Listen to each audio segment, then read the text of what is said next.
All right, let's get into some more Detroit Pistons talk. I'll talk a little bit about college football later. Hopefully, we get to that. But hey, hit that subscribe button, bell icon button, share the video. Appreciate the love, support. So, this talks about the Sixers maybe getting rid of Joel Embiid and Ben Simmons at the end of this season. Both have injuries. Ben is done with a knee injury for the restart season. Also, Joel Embiid injured his ankle. If they do move Ben or Joel Embiid, should the Pistons be interested? Let's talk about that. Hit that subscribe button, bell icon button, share the video. Start off with Ben Simmons. Man, that's a good question, man. Obviously, Spencer did what he said. He didn't want to come to Detroit. The Pistons are in position to draft a point guard. If they rate somebody higher than the other than point guard, I wouldn't mind Ben Simmons being here. He just got to have the right shooters around him. I think Christian Wood, Diambo is a good start with him. They both can shoot and will continue to shoot better. If they keep Luke Kennard, he can shoot the rock as well too. So that's not a bad situation. You bring in Obi Toppins per se, he can shoot the rock too. Can Dwayne Casey make it work with Ben Simmons is the question. I don't really hold Dwayne Casey too high in regards when it comes to X's and O's in basketball. I just think he's an overrated coach. I think Nick Nurse is showing that by the day that Dwayne Casey ain't really a good coach. So I'm not sure Dwayne Casey can make Ben Simmons work, but with the athletes that they got and they could bring in, if they're able to push the pace, they can be a very, very fun, sorry team to watch. I mean, especially if they do get rid of Blake Griffin somehow, some way, which we talked about possibly trading him to the Charlotte Hornet rumor that's out there early. So I could see them, doing well with Ben Simmons. But to be honest, this just wouldn't be a risk I would take with Ben Simmons at all. He got a nice size contract. He a good all-NBA defender, good playmaker. You just can't get him to shoot the ball. All right. The Pistons have always been a championship caliber when they have really good point guards. So, what can change with Ben Simmons being in Detroit is the question. Is there a huge coaching upgrade with Dwayne Casey for Brett Brown? I think it's a slight upgrade, but I don't think it's a humongous change as far as the pedigree and the actual X's and O's. So that concerns me about Ben Simmons there. Could you play him at the 3 is the question, and I think that's something that they need to consider is playing him at the 3. Him being Scottie Pippen, Grant Hill being the point forward, and then you also having the two guys in the backcourt being able to shoot the rock.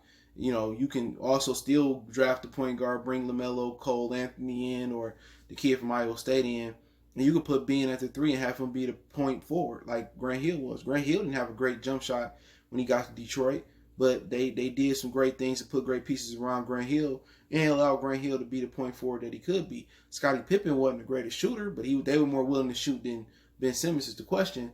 And they control the flow of the game, but you still can have Luke Kennard and have another point guard back there that can shoot, and that'd be better. And also you got, Diambo who can shoot. You got, Wood that can shoot. You know what I'm saying? You can make Diambo and Ben interchangeable. But I think if you did get Ben Simmons, you'll have to get rid of Diambo. They will want Diambo, and I'm not willing to do that trade for Diambo and Ben Simmons.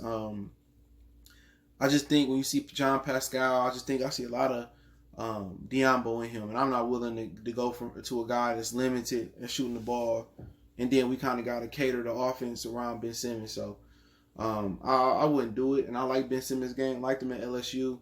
It's just that he don't have the confidence to shoot, and I think Ben Simmons need to be in a situation where, they winning and he shoot and he can shoot and he get the confidence to shoot the ball. But I don't know pretty much where he gonna fit, but I'm not a fan of bringing him to Detroit, especially when you got all these point guard options you got. You know what I'm saying? So I mean, if you want to put him back there with Fred VanVleet, I mean that's not a bad thing because Ben can take on the bigger tools and VanVleet can still hold down the point guards of the league. That's not a bad idea to put him back there with Fred VanVleet, but I just think the Pistons going in a different direction. I think if Ben is going to be successful in this league, he's going to be a point forward like Grant and Scottie. And I think we pretty much set at the 3 position with Diambo. So that's my opinion. Could you get away with Ben playing some 4, Diambo playing some 4? I mean, it's a positionless league, to be honest, but you could. But I just think it's too much of an adjustment. There's too much money owed to that young man right now. To really take a crapshoot on him and eventually him shooting the ball. So I'm a pass on Ben Simmons. Like his game, really do. But I'm a pass on him in this situation. We got point guard options. You know what I'm saying? All the guards in the draft, from top of the top LaMelo to the bottom of Cassius Winston. It's a lot of point guards. The guy from France, Tyrese Maxey combo guard. You got a lot of options at point guard this year. So I don't think you should give away assets to obtain Ben Simmons.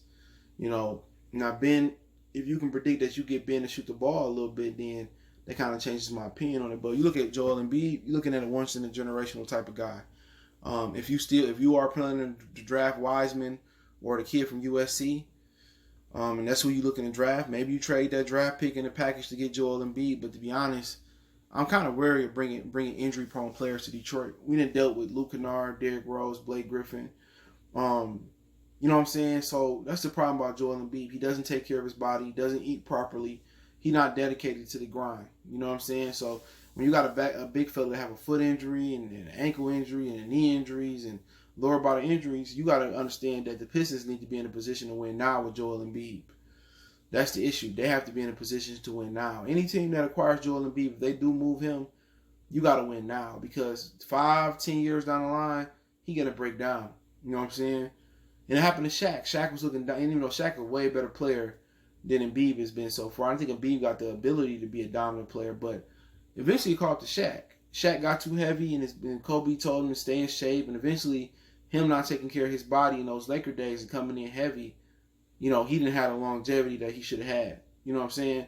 So Embiid, if you get him dedicated to keeping his weight down and eating right and lifting and working out the right way outside of basketball, you know, and that's another if, then maybe it's a good move. But to be honest, I'm good on Joel Embiid. I roll my dice with Wiseman. I roll my dice with the kid out of USC because these big men are healthy. You know what I'm saying? And, you know, basically, they ain't going to be as heavy as Joel Embiid. Joel Embiid is got an expiring time. He's an expiring time clock waiting to happen.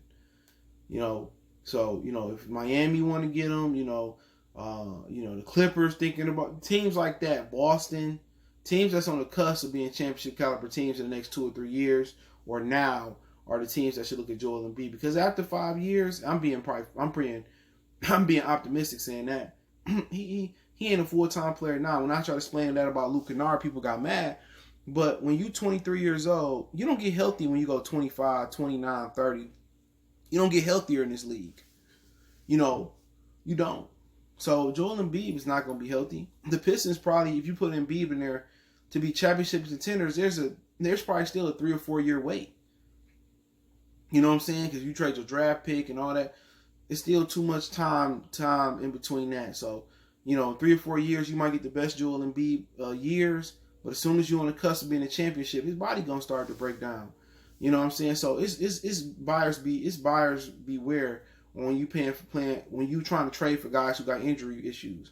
We didn't deal with it with Blake Griffin. We didn't deal with it with Luke Kennard. You know, a lot of dudes. You know what I'm saying? So I'm not a fan of bringing either one of them dudes here. I think those dudes need to go on contenders right now. But, you know, who says Philly get rid of him? You also still got Tobias Harris, who we got rid of. I think if they do blow it up, at some point down the line, I think Harris is going to get moved as well. I think Harris deserves to go back on a contender. Josh Richardson, I think he ain't been balling pretty good. He might be on his way out the league the way he looking in Philly. So I think Philly should just try a coaching change right now. But, I would probably blow it up because neither one of them dudes is dedicated to the grind.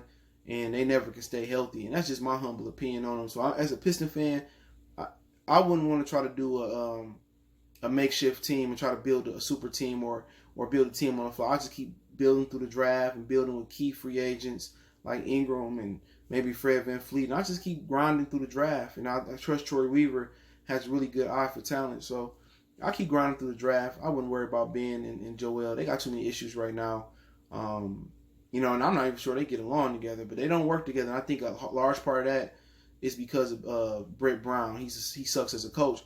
But also Elton Brand, who's the GM, yes, Duke Elton Brand, Clipper Elton Brand, former player Elton Brand, he tried to move Ben Simmons. There was reporting, the owners wouldn't let him move Ben Simmons. So he's tried, and let's let you know as a GM, you can't really put all the onus on the GM. The owner also has to say so. If an owner don't want to pay for a player or he got a good friendship with a player, He not gonna see it as a basketball when we see it as a personal move, and that's what kind of kept Andre Drummond here a little bit longer than he's expected to. He should have been here because he was really good friends with Tom Gores. But hey, let me know what you guys think. Hopefully, I can talk a little bit more about this Big Ten and college football thing later on. It's supposed to be some type of marginal storm we might have with 60 mile per hour winds in Detroit, in Southeast Michigan. So they saying marginal. So they don't, the weatherman is hit or miss. So hopefully the power don't go out and I'm able to keep grinding. Hopefully everybody stays safe.